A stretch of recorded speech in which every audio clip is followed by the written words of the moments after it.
Sanje Jodan Zoje Jona La Janjo Bado Dane Japso Je Dage Japso Jepe Sanai Rola Benje Sanje Rubara Sho Sanje Jodan Zoje Jona Janjo Bado Dane Japso Je Dage Japso Jepe Sanai Rola Benje Sanje Rubara Sho Sanje Jodan Zoje Jona Chanjo Bado Dane Japso Jen Dage Janso Jebe Sanai Rola Benje Sanje Rubara Sho Sanje Damje Dew Deve Jodan Dembara Joje Donga Dan Donga Je Jodan Tawa Joje Donga Mebe Dewa Damba Dan Mendawa Joje Nyeren Jadan Dan Drava Danyo Jambola Nebara Juro Je Bandan Zava Lama Rembo Dage Jewuru Beme Denjola Kade Jembe Gode Jeson Kusun Tuje Ngodo Zado So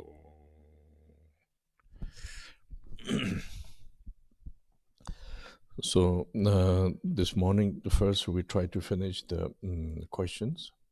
If there is a question, then after I will talk, continue teachings.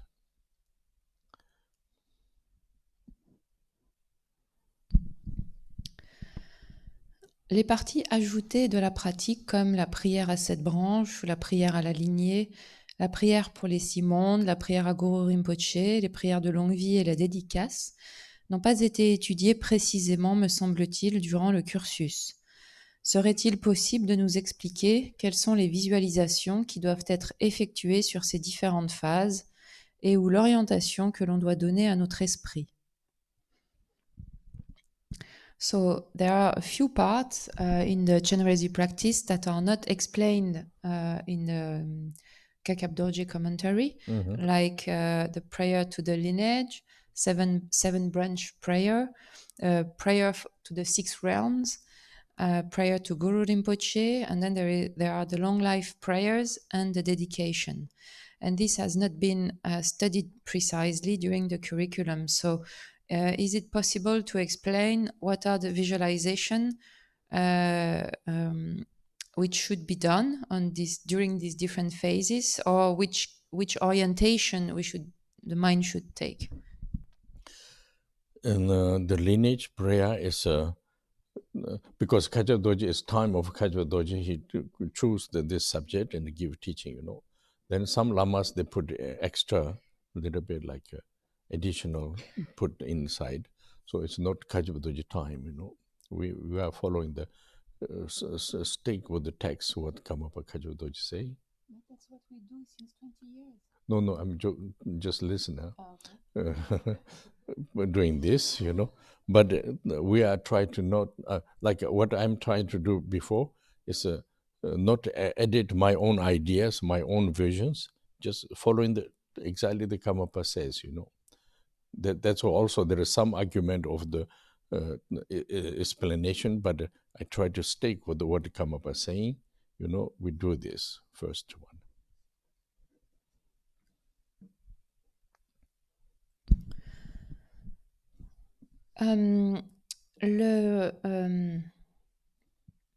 Nous avons en fait suivi l'enseignement tel qu'il a été transmis par le 15e Karmapa, Kakab Dorje.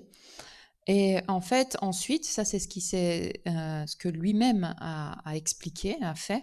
Et ensuite, Yann Lama, donc postérieur à Kakab Dorje, qui ont ajouté en fait des parties en fait au sein de la sadhana.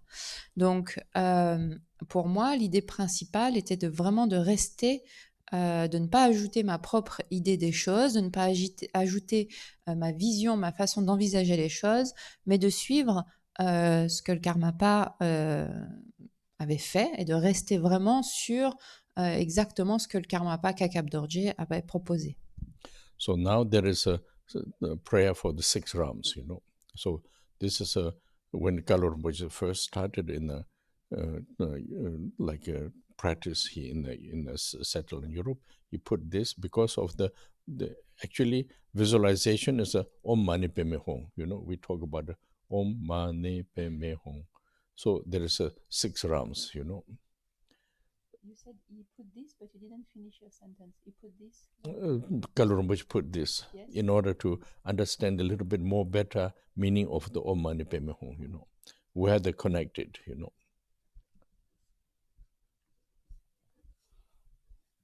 I think he took some other text, but I don't know which text he took exactly.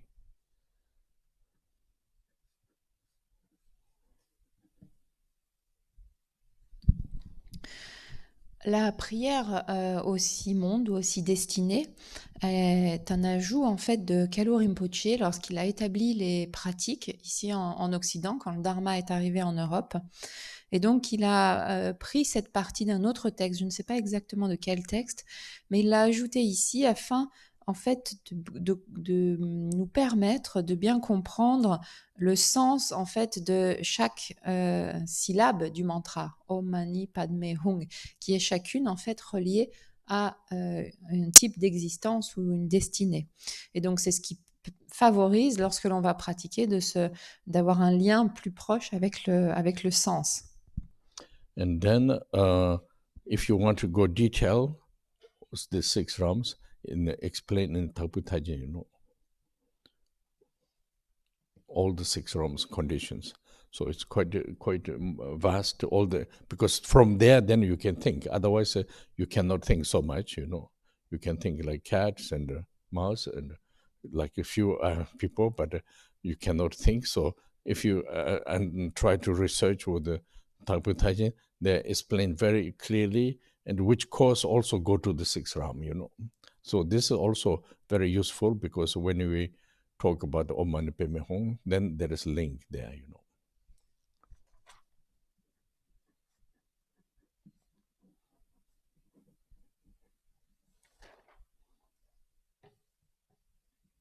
Le détail de chacune de ces destinées est expliqué donc dans l'ornement de la précieuse libération de Gampopa, où toutes les conditions les conditions des différentes destinées sont expliquées de manière très vaste et en détail. Donc vous pouvez donc vous y reporter, et c'est de là où vous pourrez vraiment en fait comprendre l'étendue en fait de ces destinées, l'étendue du samsara, parce que sinon finalement on reste limité à ce que l'on peut percevoir, c'est-à-dire peut-être des chats, des souris, des animaux, quelques êtres humains, mais ça ne va pas plus loin que cela. Si jamais vous allez voir dans ce texte de Gampopa, eh bien, il explique de manière très claire quelles conditions conduisent à une renaissance dans une des 6 destinées. Et ceci, en fait, est lié, c'est la raison pour laquelle, en fait, il y a ces 6 syllabes du mantra qui sont chacune donc reliées à une destinée en particulier.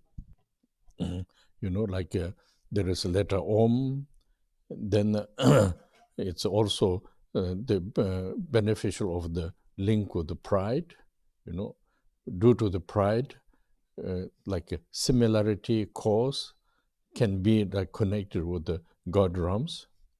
This in the Tapu Tajin they call Jotun Devu, similar cause. So not saying this you will be there, but similar cause, the cause of the similar, then you get this.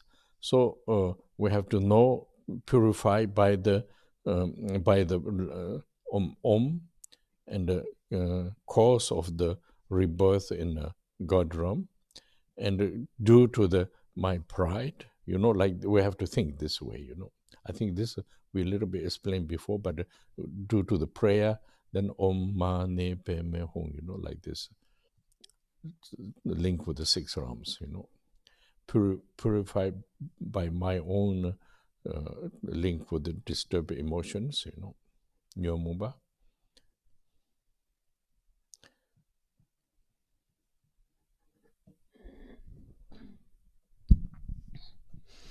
Par exemple, la syllabe Om, la première syllabe du mantra, eh bien, est reliée à l'obscurcissement affligeant de l'orgueil. Et la cause similaire à cet obscurcissement, ou plutôt l'effet similaire à la cause, eh bien, fait que l'on peut prendre naissance dans les destinées divines. C'est ce que l'on appelle en tibétain Gyutun Jebu, c'est le résultat similaire, ou semblable, ou encore conforme à sa cause. Et donc, s'il y a la cause de l'orgueil, eh bien, il y aura alors le résultat, où il est possible que se révèle donc ce résultat semblable à cette cause, qui est alors celui d'une renaissance divine. Et donc l'idée est, par la récitation du mantra et notamment de la syllabe Om, de purifier la cause de cette renaissance dans les destinées divines, à cause donc de l'orgueil.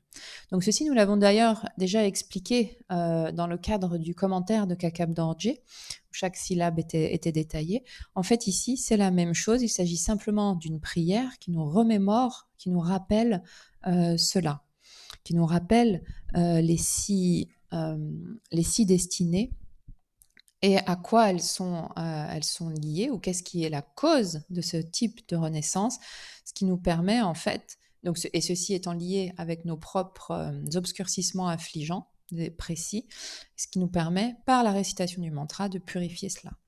Then also we should not think like due to the pride, I got like kind of punishment reborn in God realm. Not this way, you know. Like my habit of the tendency, this can choose reborn, myself choose, kind of connect with the God realm, you know. Similarity like human realm, animal realm, hell realm, hungry ghost, like all same. So now, like example, if you are too much involved with the alcohol, each time when you see bar, you are happy to go there, you know. So like first when you go to town, choose bar because you are like this. So Jyotun Devu means like this, you know. Not like saying pride, you will put like a judgment to the God realm. Not like this, you know, kind of your own tendency connect, you know.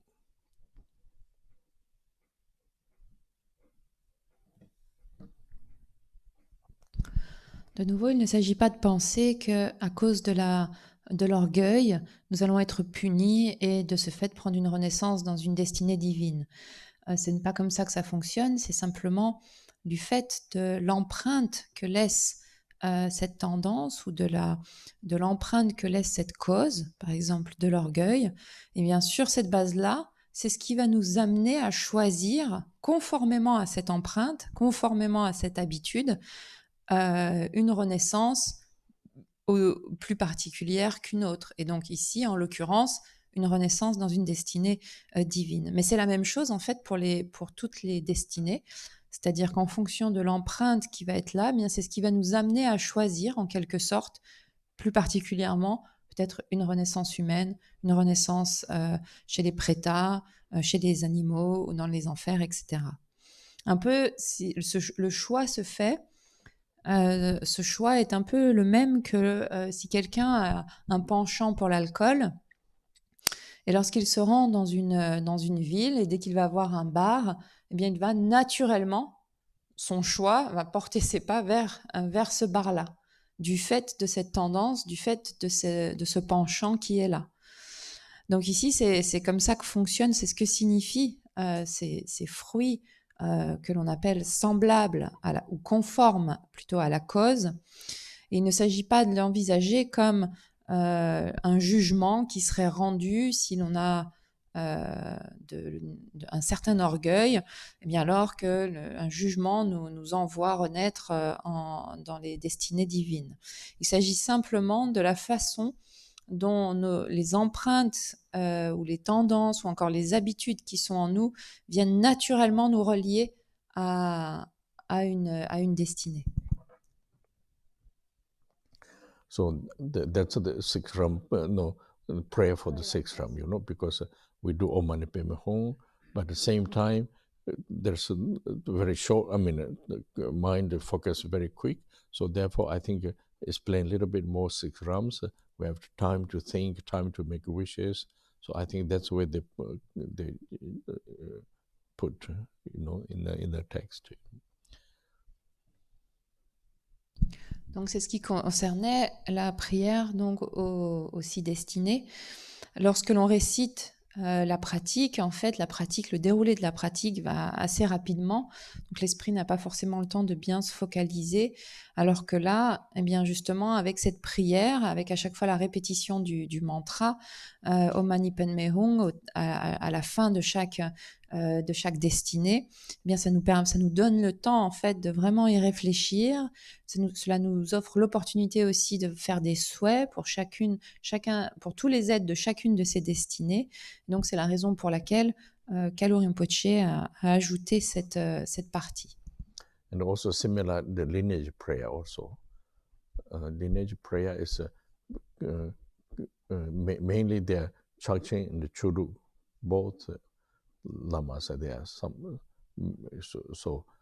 all the lineage come from. I think it's also Kalu Rinpoche just reminding where you are connected, where you are connected, and the practice. This is not only Chenrezig, but also in Ngondro, everywhere we Kalu Rinpoche emphasize this because of the just a reminder we are where we're connected, I think.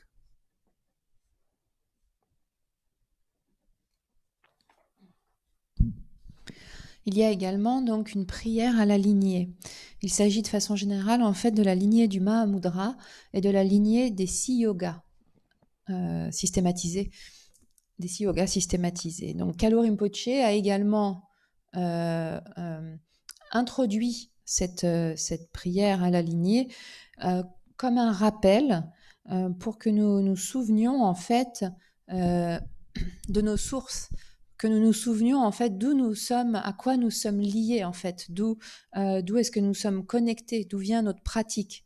C'est-à-dire qu'ici, ça ne fait pas seulement référence à la pratique de Chenrezig, mais Kalu Rinpoche a inclus une prière à la lignée qui est plus vaste, incluant donc le Mahamudra, la lignée du Mahamudra et la lignée des 6 yogas. Et parce qu'en fait, il y a aussi, cela inclut la pratique des préliminaires, des Ngondro, par exemple, etc. Et donc ceci, en fait, pour que cela opère comme un rappel de la source, en fait, qui revient à ce à quoi nous sommes connectés ou reliés. So after also saying Guru Rinpoche, Amitabha Guru Rinpoche, and also long prayer to the long life for the Karmapa and the important things. So this also just like connected with yourself, Et c'est la même chose en fait pour les prières qui viennent donc après la pratique proprement dite de Chenrezig, notamment la prière à Guru Rinpoche.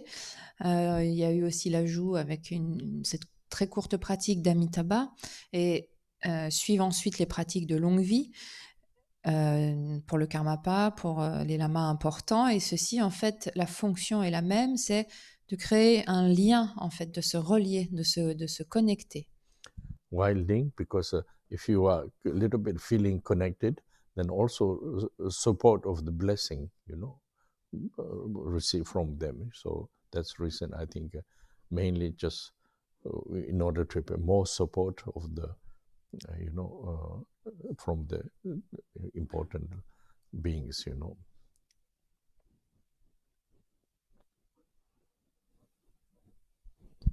Et alors, pourquoi en fait créer ce lien? Pourquoi est-ce que ce lien est important? Eh bien, parce que le lien va être ce qui est le support de la bénédiction. Donc, en d'autres termes, c'est ce qui permet finalement de donner davantage d'opportunités pour qu'il y ait ces supports de bénédiction nous transmettant leur bénédiction donc provenant de ces maîtres importants.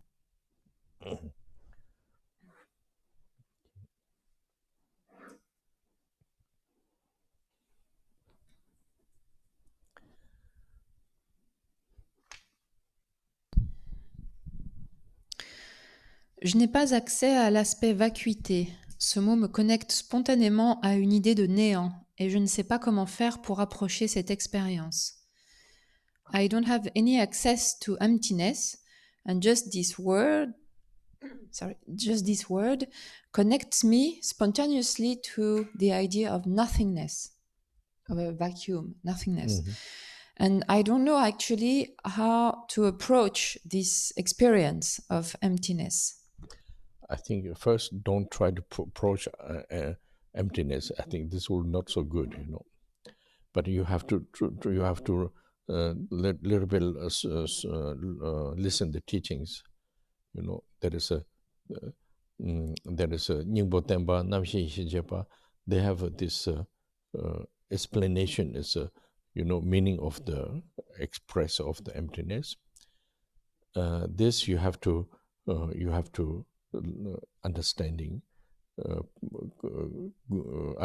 proper way, and due to this, then if you do meditation and practice of the generous like Yidam, then slowly you will get, because you cannot search yourself, you cannot put your own ideas, then it can go different way, wrong way,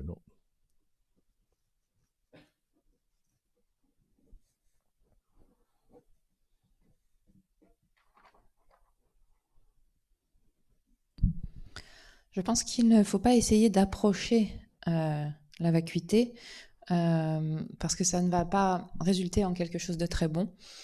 Je pense qu'il faut davantage se relier aux enseignements, écouter les enseignements comme du troisième Karmapa, comme le Ningpo Tenpa ou encore le Namche Yeshe. Les explications, en fait, issues de ces textes viennent pointer vers le sens où est exprimée la vacuité. Et donc, il s'agit d'essayer d'en avoir une idée, de le comprendre de la manière appropriée. Grâce à cela, et il s'agit ensuite de pratiquer, de méditer, par exemple d'accomplir la pratique de Chenrezi, de Yidam, de Chenrezi. Et c'est sur cette base-là que progressivement, vous parviendrez à avoir une meilleure compréhension de ce que c'est. Parce qu'on ne peut pas en fait mener une recherche, essayer de chercher ou d'approcher cette notion, parce que nous risquons alors d'y inclure notre propre idée, notre propre façon d'aborder les choses. Et en faisant ceci, nous courons le risque d'emprunter une mauvaise direction, de ne pas emprunter en tout cas la direction nous menant là où nous le souhaitons. Because we are not emphasize have to find empty, There is one meaning. So this meaning has explanation. And first you search, try to understanding clear, depends on individual, because some need more clear. So clear understanding of meaning of this, then combine it with the practice, result of the practice. Because beginning practice, you don't need to think this, but then when you do practice, then there's one kind of vision develop. So this vision is if you know the meaning of the emptiness from the teachings, then slowly you get the kind of realistic, understanding.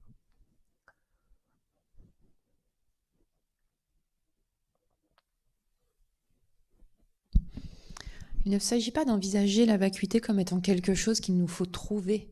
En fait, nous n'avons pas à trouver la vacuité. C'est simplement qu'il y a cette notion qui a un sens, et pour cela, il y a des explications qui sont données, et qu'il s'agit d'essayer de comprendre de façon plus ou moins claire en fonction des personnes, et surtout, en fait, d'essayer de combiner cette compréhension des explications portant sur la vacuité avec la pratique méditative. Et en fait, je dirais même qu'il ne s'agit pas forcément de le combiner au début de la pratique. Au début de la pratique, nous n'avons pas finalement vraiment besoin d'y penser. C'est simplement progressivement qu'une certaine vision des choses va se développer, et si nous avons alors les informations, si nous avons alors la compréhension du sens de la vacuité par les enseignements que nous avons pu recevoir par ailleurs, alors progressivement, cette notion, donc par la pratique, va devenir quelque chose de réaliste, c'est-à-dire ne sera pas quelque chose d'artificiel.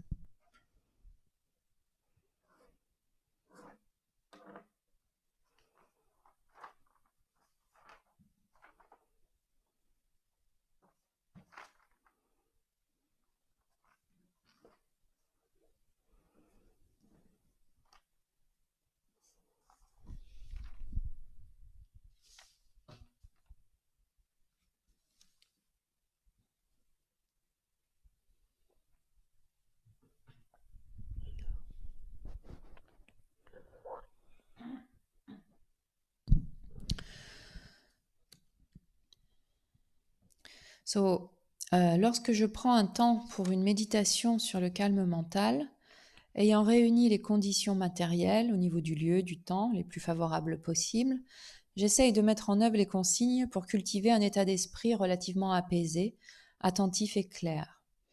Installé selon les consignes données dans le protocole pour l'entraînement au calme mental, je pose le regard dans l'espace devant moi sans rien fixer et je laisse l'esprit se détendre sans objet de focalisation particulier. À mesure que je pratique avec cette façon de débuter l'entraînement à chiner, je perçois comme une sorte de distanciation intérieure qui se met en place au fur et à mesure de la méditation. Cette distanciation, ce recul, laisse la place à l'élévation de toutes sortes de pensées. De pensées parfois, de sensations, d'agitation par moments, ou de calme relatif d'autres fois. Il se passe toujours quelque chose finalement. Parfois, je ne me rends compte qu'au bout d'un moment que mon esprit s'est laissé emporter par un flot de pensées. Parfois, je vois les pensées s'élever et sans les suivre, l'esprit revient à quelque chose d'indistinct, de vivant, plus ou moins clair, relativement agréable, je dois dire, sans que cet état me semble particulièrement recherché pour autant. La difficulté que je rencontre ces dernières semaines est la suivante. Au bout d'un certain temps, dans la méditation, quand cet état indistinct, vivant, plus ou moins clair, est perçu un instant, l'esprit essaye d'y demeurer. Cela ressemble à une toile de fond qui prend place dans l'esprit, qui devient perceptible.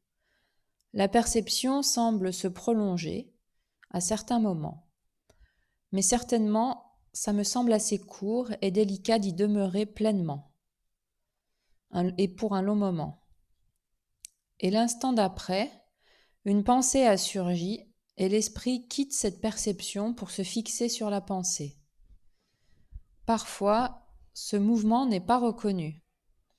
Alors, la toile de fond disparaît complètement et la perception de la pensée prend toute la place dans l'esprit.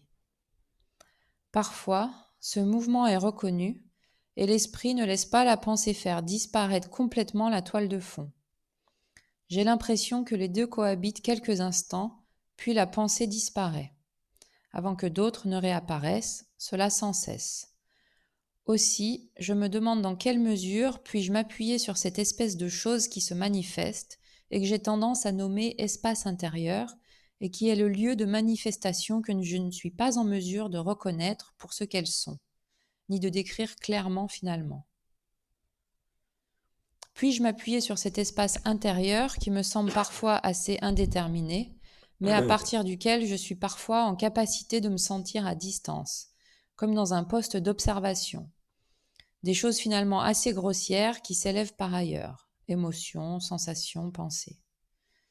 Puis-je m'appuyer là-dessus pour continuer à m'entraîner au calme mental, car je dois dire qu'à force d'une pratique régulière quotidienne, je reste plus facilement en place sur mon coussin de méditation, sans bouger, relativement sans trop de tension. Mais je vois aussi que mon attention, ma capacité à rester attentif tout en étant relâchée, même si elle me semble avoir un peu évolué, ne se développe qu'à tout petits pas et reste très limitée. Je me demande si j'ai bien compris cette consigne qui invite à la détente intérieure en s'imprégnant de l'espace. Je me demande si je suis bien en train de développer les qualités requises pour développer chiner. J'ai un peu lâché la pratique du souffle car j'avais l'impression de bloquer quelque chose en moi en étant sur cet objet de focalisation. Est-il nécessaire d'y revenir ? De quelle manière puis-je continuer à pratiquer ?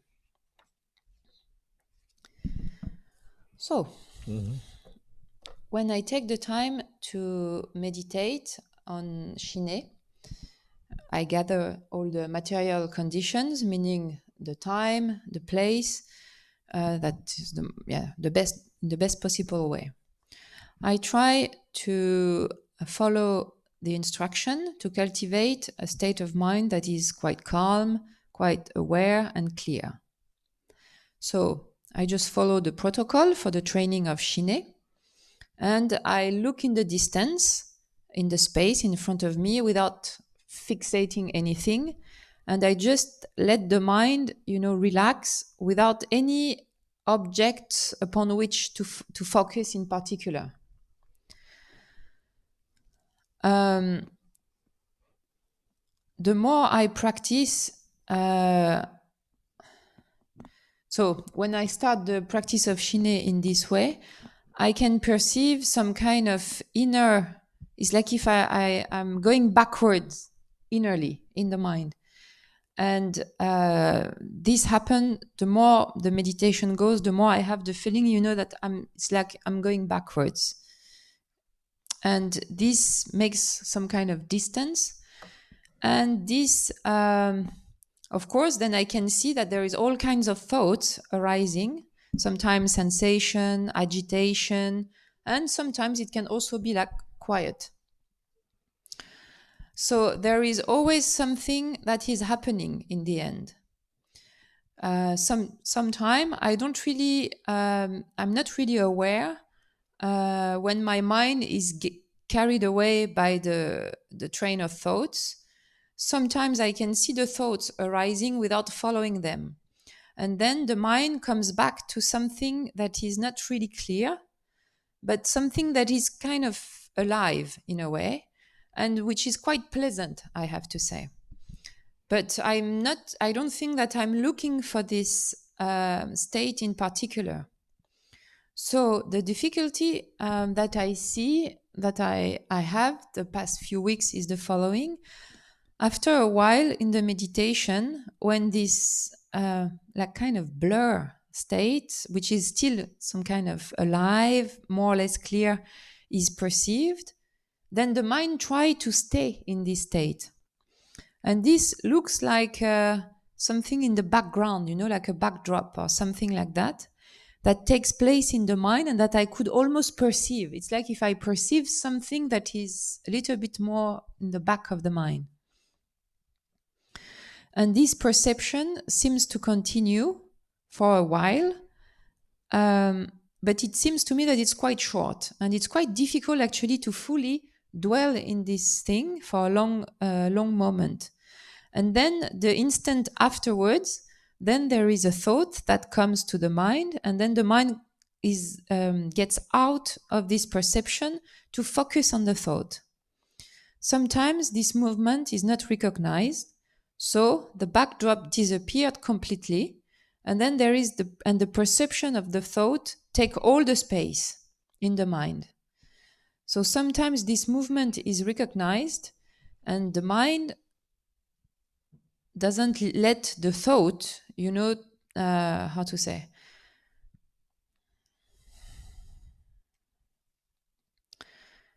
and the mind doesn't let the thought take all the space. And I have the impression that both this kind of, being in the back of the mind, so to speak, and the thought, both they stay at the same time for a while, and then the thought disappear. Before, of course, other thought will appear again, and this endlessly. So I'm wondering if I can actually use what's manifesting in the back of the mind, let's say, this kind of background or backdrop there, that I would name it like inner space. And I have the feeling that's where all the manifestation takes place, but I don't see, the manifestation really what they are, and I cannot read for what they are, and I cannot describe them clearly in the end. So can I use this kind of inner space that sometimes feels quite, I cannot really pinpoint it, but from that I see that I can, be in the distance, and I can feel like I'm distancing myself, like if I'm observing something, from a spot, I'm somewhere and I can have a view on what's happening, It's a little bit the same thing, but within the mind. Like, for example, I can observe the gross thoughts arising, like emotions, sensations, and so on. So can I actually take support on that? Can I to continue to train in Shine because actually I see that now with regular practice and daily practice, it's easier for me to stay on my meditation cushion without moving and without too much tension. But I see also that my attention and my capacity,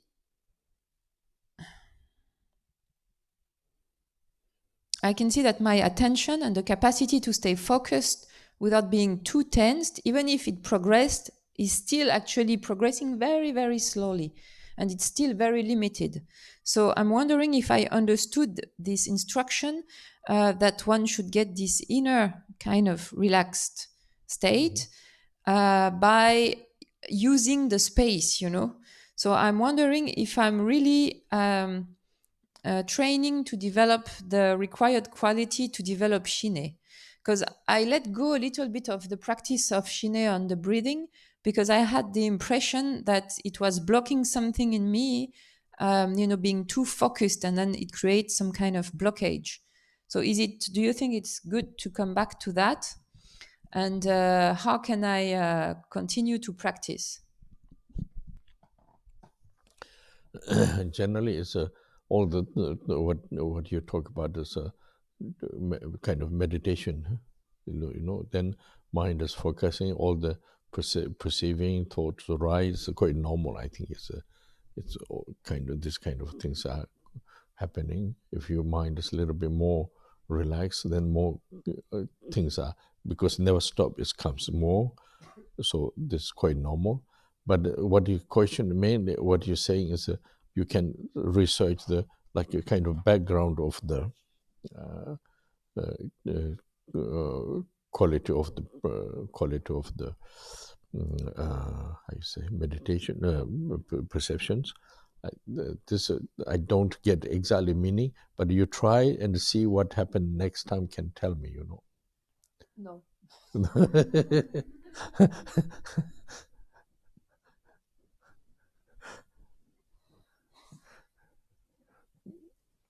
Then I will see it's going right or wrong way,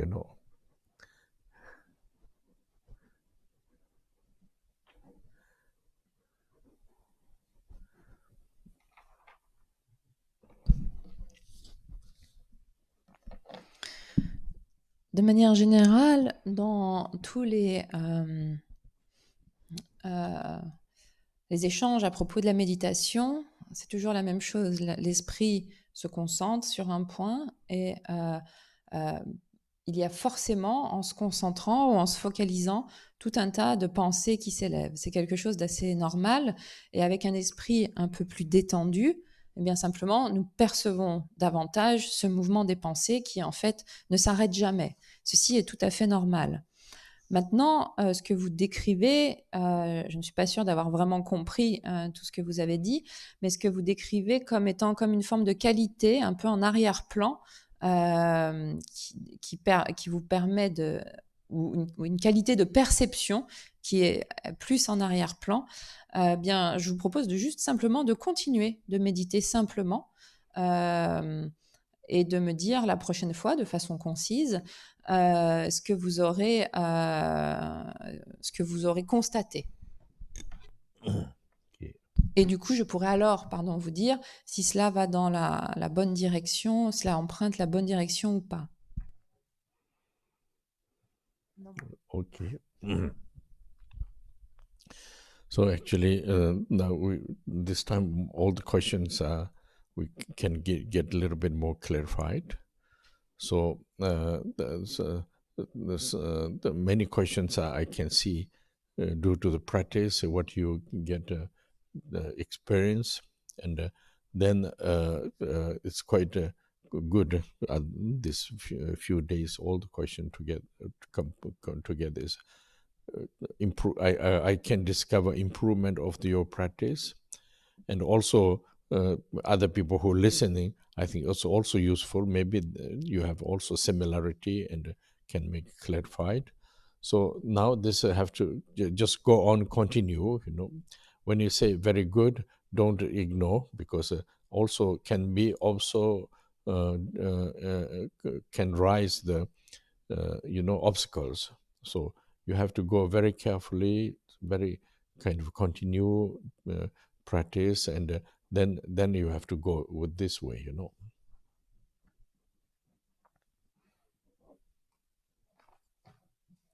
Donc, grâce aux différentes questions qui ont été posées, eh bien le sens j'espère que le sens avait pu être clarifié. Je vois que de nombreuses questions sont directement liées à la pratique et liées en fait simplement aux expériences, aux observations qui se sont élevées en lien avec votre pratique méditative. Et donc, je trouve que les questions qui ont été posées ces derniers jours sont vraiment de bonnes questions et montrent une certaine progression au niveau de la pratique méditative.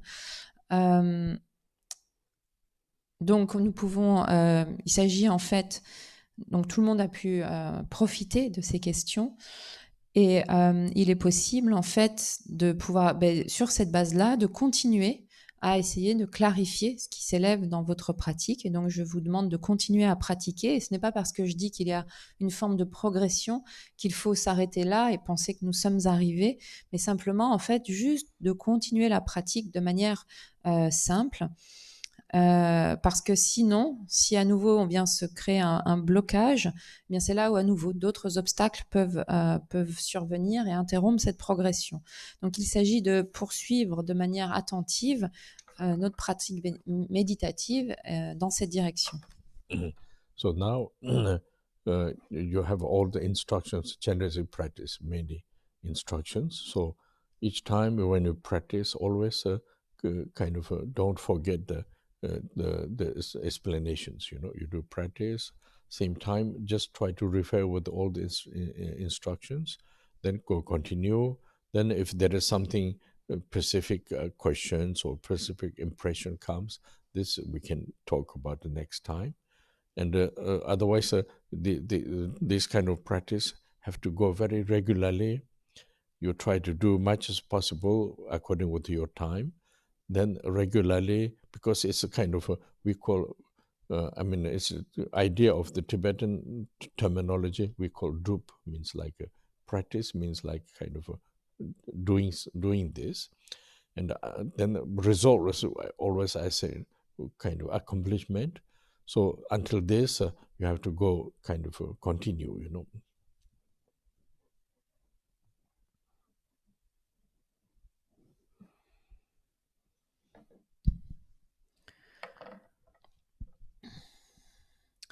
À présent, vous avez donc reçu toutes les instructions pour la pratique de Chenrezig. Il s'agit, un point important, est de ne pas oublier ces instructions, de toujours en fait les avoir vraiment présentes à l'esprit. Et ensuite, il s'agit donc de pratiquer, de se référer aux instructions et simplement de continuer sur cette base-là. Si vous avez des questions, s'il y a des observations, des impressions qui viennent liées à la pratique, eh bien vous pourrez m'en faire part la prochaine fois. Il s'agit en fait d'avoir une pratique qui soit régulière, autant que vous pouvez, et qu'elle soit quelque part, que vous puissiez pratiquer autant que le temps vous puissiez, pardon, que vous puissiez pratiquer autant que possible. Et en fonction en fait du temps qui est le vôtre. J'explique souvent qu'il y a cette façon en tibétain qu'on dit drup, c'est-à-dire de pratiquer.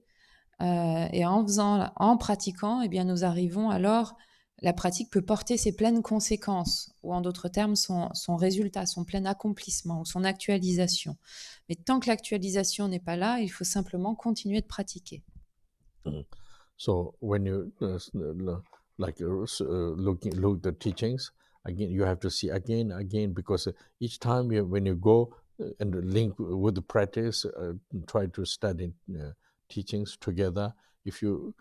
When you do practice, then meaning comes more kind of get it more meaningful, you know, meaningful, understand a little bit better, and also reason why doing like visualization, mantra, and the recitation, these things are not just like following the instruction, but you get more meaning, so meaningful. These things are come very kind of gradually, if you do something, gradually you get more and more knowledgeable of this, you know.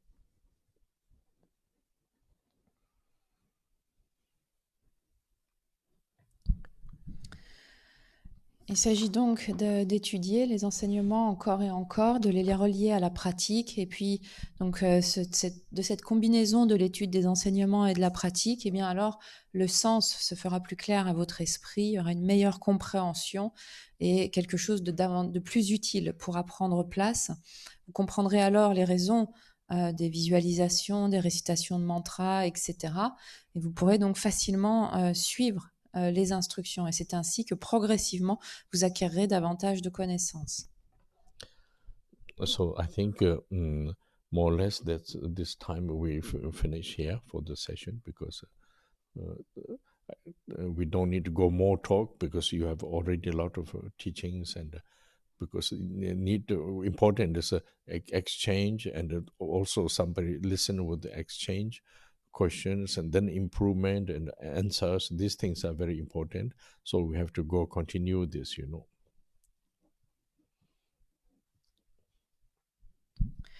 Nous allons donc en rester ici pour cette fois-ci, parce que je ne pense pas qu'il y a plus à dire.